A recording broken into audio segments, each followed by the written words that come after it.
हाँ तो बच्चा लोग कैसे हैं आप सब। तो आज का टॉपिक है हमारा इलेक्ट्रिसिटी। ठीक, इलेक्ट्रिसिटी है क्या और इलेक्ट्रिसिटी में हम क्या पढ़ेंगे। तो इलेक्ट्रिसिटी में ना बच्चों हम ना चार्जेस का स्टडी करते हैं। The study of charges. ठीक है, द स्टडी ऑफ चार्जेस। हम ना इलेक्ट्रिसिटी में चार्ज के बारे में स्टडी करेंगे। तो सबसे पहले बच्चों हम समझ लेते हैं कि चार्ज होता क्या है। What is charge. तो charge is the fundamental property of matter that experiences a force between various object. Charge जो है ना वो एक मैटर का प्रॉपर्टी है, एक ऐसा प्रॉपर्टी है जिसकी वजह से हम फोर्स को एक्सपीरियंस करेंगे। ठीक है, अब जैसे मान लीजिए यही है स्केल है, स्केल को हम क्या कर लेते हैं, रब कर लेते हैं, तो इसके ऊपर क्या आ जाता है, चार्ज आ जाता है। अब चार्ज आ जाने की वजह से हम क्या देखते हैं, वो चीजों को क्या करने लगता है, अट्रैक्ट करने लगता है। ठीक है, तो क्या मैंने बताया, चार्ज क्या है, एक मैटर का प्रॉपर्टी है जहां पे हम क्या एक्सपीरियंस करेंगे, फोर्स को। तो charge is the fundamental property of matter that experiences a force between various object. There are two types of charges, एक होता है पॉजिटिव चार्ज और एक होता है निगेटिव चार्ज। अब सिमिलर चार्ज जो रहते हैं, सेम चार्ज जब क्या करेगा, मान लीजिए सिमिलर चार्ज क्या करेगा जी, repel each other. Minus minus क्या करेगा, रिपेल ईच अदर, क्योंकि सिमिलर चार्जेस है। But opposite charge attract each other, opposite charge क्या करेंगे, एक दूसरे को अट्रैक्ट करेंगे। तो हमें चार्ज समझ में आ गया। अब चार्ज हम समझ गए, क्योंकि इलेक्ट्रिसिटी में हमें चार्जेस के बारे में स्टडी करना था, तो हम चार्ज को तो समझ गए कि हाँ भाई चार्ज क्या होता है, चार्ज कितने तरह का होता है, और सिमिलर चार्ज जो होते हैं एक दूसरे को रिपेल करते हैं, और अपोजिट चार्ज जो होते हैं एक दूसरे को अट्रैक्ट करते हैं। अब हम यहाँ पर ना इलेक्ट्रिसिटी को दो पार्ट में हम यहाँ पर क्लासिफाई करेंगे। एक हमारा स्टैटिक इलेक्ट्रिसिटी, दूसरा हमारा करंट इलेक्ट्रिसिटी। स्टैटिक इलेक्ट्रिसिटी क्या होता है, the charge which is at rest, the charge which is at rest is known as static electricity। क्योंकि स्टैटिक का मतलब क्या होता है, रेस्ट। इलेक्ट्रिसिटी का मतलब हमने क्या जाना, द स्टडी ऑफ चार्जेस। मतलब जब चार्ज हमारा रेस्ट में रहेगा तो उसकी पूरी पढ़ाई कहाँ की जाएगी, स्टैटिक इलेक्ट्रिसिटी में, जो कि हम ना क्लास 12th में पढ़ने वाले हैं काफी अच्छे से डिटेल में। अब करंट इलेक्ट्रिसिटी क्या है, तो करंट का मतलब होता है बच्चा मोशन। ठीक है, करंट का मतलब होता है मोशन, और इलेक्ट्रिसिटी का मतलब क्या होता है, चार्ज। मतलब हम यहाँ क्या देखेंगे कि चार्ज हमारा किस में रहेगा, मोशन में, यानी कि the charge which is in motion is known as current electricity. तो इसका भी स्टडी हम क्लास 12th में पढ़ेंगे, लेकिन इसका थोड़ा बहुत दर्शन जो है ना हम क्लास 10th में ही देखने वाले हैं। ठीक, तो ये हुआ करंट इलेक्ट्रिसिटी। तो हमें पढ़ना है भाई करंट इलेक्ट्रिसिटी के बारे में, तो चलिए अब हम करंट इलेक्ट्रिसिटी, तो क्या था current electricity, current electricity, current electricity. भाई करंट इलेक्ट्रिसिटी क्या था, the rate of flow of charge, the rate of flow of charge called electrons is known as current electricity, is known as current electricity। ठीक, current electricity क्या है, the rate of flow of charge is known as current electricity. ठीक, जब charges हमारे flow कर रहे हैं motion में, तो उससे हम क्या करते हैं, करंट इलेक्ट्रिसिटी। करंट इलेक्ट्रिसिटी को ना हम आई से रिप्रेजेंट करते हैं। ठीक, देखो एक डेफिनेशन निकला, rate of flow of, rate मतलब बाय टाइम होता है, फ्लो ऑफ चार्ज, तो चार्ज को हम लोग क्यू से रिप्रेजेंट करते हैं, रेट मतलब बाय टाइम, तो I equals to Q upon T. मतलब ये एक वायर है, ये जो हमारा एक वायर है, और इस वायर में क्या फ्लो कर रहा है, हमारे चार्जेस फ्लो कर रहा है।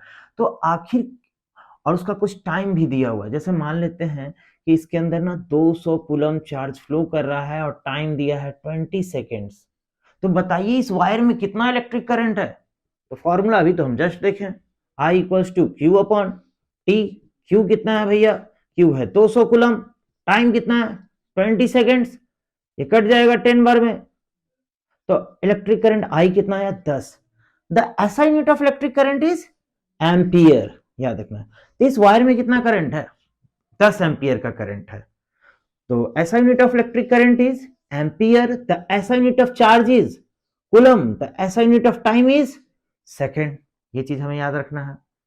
और ये जो वायर है इसमें हम यहाँ पर एक इलेक्ट्रॉन के बारे में लिखे हैं, तो यहाँ पे जो चार्ज फ्लो कर रहा है वो कौन सा, पॉजिटिव चार्ज या निगेटिव चार्ज, तो आपको याद रखना निगेटिव चार्ज, इलेक्ट्रॉन्स फ्लो कर रहे होते हैं, ठीक है।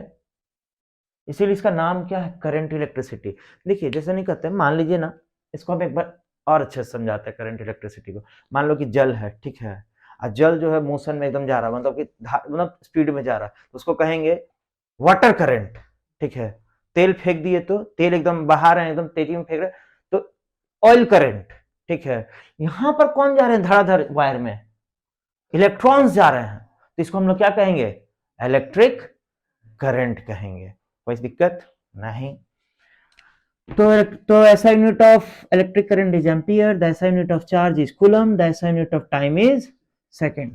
कभी कभी क्वेश्चन में क्या दिया रहेगा ना, कि आपका कहेगा कि एक वायर है और वायर में ना कहेगा कि 20 मिली एम्पियर करंट है, ठीक है।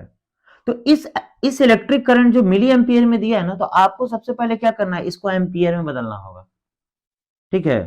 तो आपको हम बता दे रहे हैं, जैसे 1 मिली एम्पियर इक्वल्स टू होता है 10 to the power minus 3 ampere, और 1 माइक्रो एम्पियर इक्वल्स टू होता है 10 to the power minus 6 ampere. तो यहाँ पर जो इलेक्ट्रिक करंट आपका दिया हुआ है ये मिली एम्पियर में, और आपको किस में बदलना है, एम्पियर में। तो इसको मिली एम्पियर में बदलने के लिए क्या करना होगा, 20 into 10 to the power minus 3 ampere, इसको आपको कन्वर्ट करना होगा। अगर उसी तरह से माइक्रो एम्पियर में दिया रहेगा, मान लीजिए 20 माइक्रो एम्पियर है, तो क्या हो जाएगा 20 into 10 to the power minus 6। तो आपको मिली में दिया हो चाहे माइक्रो में दिया हो, आपको एम्पियर में कन्वर्ट करना होगा। अगर नहीं करते हैं तो एग्जाम में आपका सवाल गलत हो जाएगा। तो चलिए अब आगे बढ़ते हैं। अब जैसे मान लीजिए कि एक सर्किट दिया है, ठीक है, ये बल्ब लगा हुआ है, ये बैटरी लगी हुई है, यहाँ पर स्विच लगा हुआ है, ठीक, और इसमें करंट जो है वो हम दिखा देते हैं प्लस से माइनस की ओर। ये बल्ब हमारा जल भी रहा है, ठीक है। तो इस सर्किट में कितना करंट है इसको हम कैसे पता करेंगे, तो उसके लिए एक इंस्ट्रूमेंट है, उस इंस्ट्रूमेंट का नाम क्या है, एमीटर। याद रखिएगा, एमीटर एक ऐसा इंस्ट्रूमेंट है जिससे हम पता कर सकते हैं कि हमारे सर्किट में कितना इलेक्ट्रिक करंट है, ठीक है। और थोड़ा एमीटर के बारे में ना कुछ खास जानकारी आपको रखना जरूरी है कि ammeter has low resistance, ammeter has low resistance, it is always connected in series combination. और ये जो लो रेजिस्टेंस और सीरीज कॉम्बिनेशन क्या है इसको तो हम आगे देखेंगे, समझ में आएगा। बट आपको इतना ध्यान रखना है कि एमीटर एक ऐसा इंस्ट्रूमेंट है जिससे हम इलेक्ट्रिसिटी, किसी सर्किट में कितना इलेक्ट्रिक करंट है उसको हम मेजर कर सकते हैं। और एमीटर के बारे में कुछ खास जानकारी कि एमीटर का रेजिस्टेंस लो है, ठीक है, और ये हमेशा किस में कनेक्टेड रहेगा, तो सीरीज कॉम्बिनेशन में। और इसमें कुछ है, जैसे कि हम यहाँ पर जो दिखाएं कि करंट का जो डायरेक्शन है बच्चों, वो किधर की ओर से जा रहा है, ये बड़े वाले को क्या कहते हैं, ये हो गया हमारा प्लस, ये हो गया हमारा माइनस। हमने यहाँ दिखाया कि करंट कैसे जा रहा है, पॉजिटिव टू निगेटिव। लेकिन बच्चा ये कन्वेक्शनल करंट है, कन्वेक्शनल करंट है। कन्वेक्शनल करंट कहने का मतलब है कि हम ऐसा मानते हैं कि वो करंट किधर की ओर, करंट का डायरेक्शन क्या है, प्लस टू माइनस, क्योंकि हम लोग शुरू से ऐसा मानते आ रहे हैं कि कोई भी चीज कैसे फ्लो करता है, high potential to low potential. Air भी कैसे मूव करता है, high pressure area to low pressure area. Temperature जो है हमारा वो कैसे मूव करता है, hot body to cold body, ठीक है। तो उसी तरह से हमने शुरू में भी मान लिया था, जो प्लस जो है इसको हमने हाई पोटेंशियल मान लिया था, और माइनस को हमने क्या मान लिया था, लो पोटेंशियल, ठीक है। तो करंट भी कैसे फ्लो करेगा, high to low. But actual में करंट, एक्चुअल करंट ऐसे फ्लो नहीं करता। एक्चुअल में करंट कैसे फ्लो करता है, निगेटिव टू पॉजिटिव। हम ऐसा मानते आ रहे हैं, प्लस टू माइनस, ठीक। ये रहा हमारा इलेक्ट्रिक करंट। और आगे हम देखने वाले हैं पोटेंशियल डिफरेंस, तो अगले पार्ट में देखेंगे। Never gonna make it, you're not good enough. There's a million other people with the same stuff. You really think you're different, man, you must be kidding. Think you're gonna hit it?